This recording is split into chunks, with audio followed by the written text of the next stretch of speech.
নেহৰু ষ্টেডিয়ামত নুৰুদ্দিন আহমেদ ট্ৰফিৰ সফল সামৰণি NF ৰেলৱে আৰু গুৱাহাটী যুগ্ম বিজয়ী চেম্পিয়ন ট্ৰফিলৈ দুই দলৰ খেলুৱৈৰ মুখত আনন্দৰ হাঁহি নুৰুদ্দিন আহমেদ ট্ৰফি ছিনিয়ৰ আন্তঃজিলা ক্ৰিকেট টুৰ্ণামেণ্ট 2024-2025 দেওবাৰে সফলতাৰে অন্ত পৰিল অসম ক্ৰিকেট সন্থাৰ উদ্যোগত অনুষ্ঠিত এই প্ৰতিযোগিতাৰ ছেমি ফাইনেল আৰু ফাইনেলৰ মেচ আয়োজন কৰে গুৱাহাটী ক্ৰীড়া সন্থাই ফাইনেলৰ মহাৰণত অৱতীৰ্ণ হ'ল NF ৰেলৱে আৰু গুৱাহাটী নেহৰু ষ্টেডিয়ামত দেওবাৰে সমাপ্ত হোৱা 4-দিনীয়া ফাইনেলৰ মেচখন ড্ৰ হোৱাৰ পাছতে দুই দলক যুগ্ম বিজয় বুলি ঘোষণা কৰা হয় ইয়াৰ পূৰ্বে শনিবাৰে টছত জয়ী হৈ NF ৰেলৱে পুনতে ফিল্ডিং কৰাৰ সিদ্ধান্ত গ্ৰহণ কৰে গুৱাহাটীয়ে প্ৰথম ইনিংছত 91 অভাৰত 211 ৰান স্ক'ৰ কৰে বিপৰীতে অন্তিম দিনা দেওবাৰে মেচ অন্ত পৰা সময়ত NF ৰেলৱে 85 অভাৰত 8টা উইকেটৰ বিনিময়ত স্ক'ৰ কৰে 145 ৰান ইফালে ফাইনেলৰ শ্ৰেষ্ঠ খেলুৱৈ আৰু শ্ৰেষ্ঠ বেটছমেনৰ বঁটা লাভ কৰে NF ৰেলৱে দলৰ শিৱ শংকৰ ৰয়ে সেইদৰে গুৱাহাটীৰ ৰোহিত সিঙে লাভ কৰে শ্ৰেষ্ঠ বলাৰৰ সন্মান আনহাতে NF ৰেলৱেৰ অভিলাষ গগৈয়ে আজৰি আনিলে প্ৰতিযোগিতাৰ শ্ৰেষ্ঠ খেলুৱৈৰ সন্মান উল্লেখ্য যে সামৰণি অনুষ্ঠানত উপস্থিত থাকিল অসম ক্ৰিকেট সন্থাৰ যুটীয়া সম্পাদক ৰাজেন্দ্ৰ সিং কোষাধ্যক্ষ চিৰঞ্জিত লাংথাছা এপেক্স কাউন্সিলৰ সদস্য মিনু বেগম মুখ্য কাৰ্যবাহী বিষয়া প্ৰীতম মহন্ত গুৱাহাটী ক্ৰীড়া সন্থাৰ সভাপতি পৰেশ চন্দ্ৰ দাস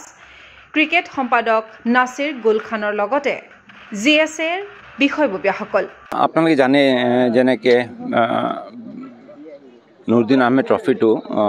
অসমৰ খুব পুৰণা tournament basically inter district tournament হয় ছিনিয়ৰৰ কাৰণে আৰু এটা খুব ভাইটেল টুৰ্ণামেণ্ট হয় কাৰণ এইটো এটা চিলেকশ্যন টুৰ্ণামেণ্ট হয় আৰু নৰ্মেলি 3টা চিলেকশ্যন টুৰ্ণামেণ্ট আছে এটা হ'ল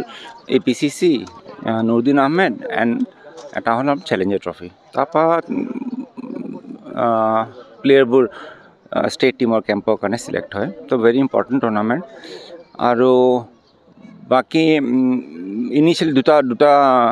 ৰাউণ্ডত খেলা হৈছিলে first round and final round preliminary round and final ৰাউণ্ডত আপোনাৰ 12টা টীম আহিছিলে পাৰ ডিষ্ট্ৰিক্টৰ দুখনকৈ দুটা ডিষ্ট্ৰিক্ট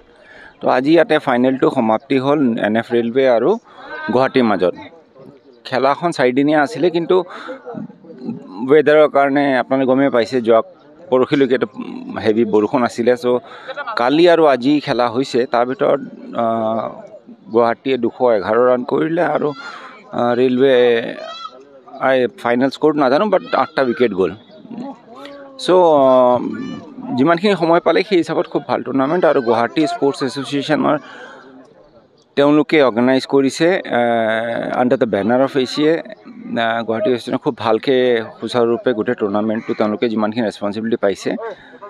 খুব প্ৰফেচনেল আৰু ভালকৈ তেওঁলোকে অৰ্গেনাইজ কৰিছে ক্ৰীড়া অনুৰাগীৰ আশা অসম ক্ৰিকেট সন্থা তথা গুৱাহাটী ক্ৰীড়া সন্থাৰ বলিষ্ঠ নেতৃত্বত আগবাঢ়ি যাওক অসমৰ উদিত ক্ৰিকেটাৰ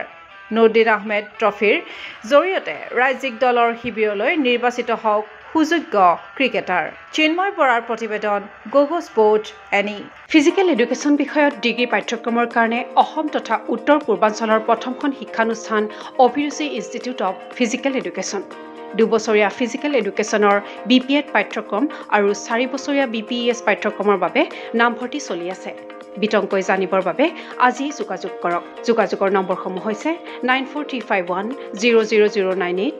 7002 33540 88765210098 ৱেবছাইট www.aipguwahati.in